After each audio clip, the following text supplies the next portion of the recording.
It's January 20th. I'm Jay, and I'm your Nord of the day for 365 Nords. Now, my Nordic thing is fonts, typefaces, graphic design, posters.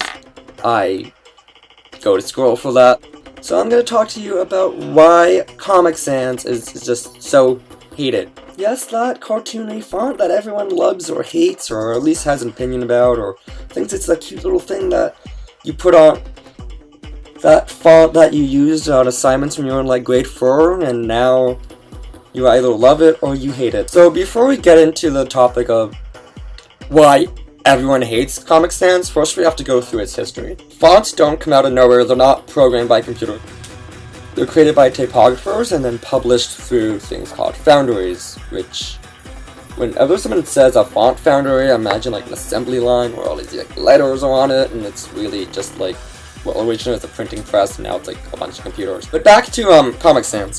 It was created for a program called Microsoft Bob, which had a talking dog that spoke in like speech bubbles, but the speech bubbles contain Times New Roman text, which is more of a font that's associated with like authority and like truthfulness, and you usually use it on, which is why it's the default font for Microsoft Word, because like when you're writing an essay, you don't want it to look like a child wrote it. Really didn't make sense for this dog to be speaking with such authority when it was just like another fine cartoon dog. He developed the typeface too late and was not included in Microsoft Bob's programming. However, this did not save us all from this typeface travesty. It first made its debut in Windows Movie Maker and was meant to be placed in speech bubbles that would be programmed into like the program thing. I don't really do programming. I'm only in first year. Now, this sort of made more sense for speech bubbles, but then later it ended up in Microsoft Word and other programs, and then unleashed its evil fury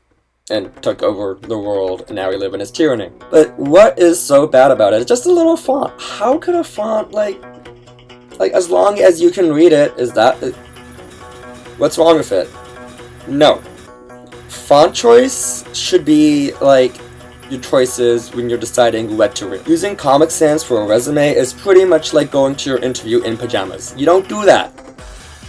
All my social networking stuff will be in the below the doobly-doo box, something thingamajig below, or at the side if YouTube decides to change it all, to change its interface again. I'm Jay, signing out for 365 Nords.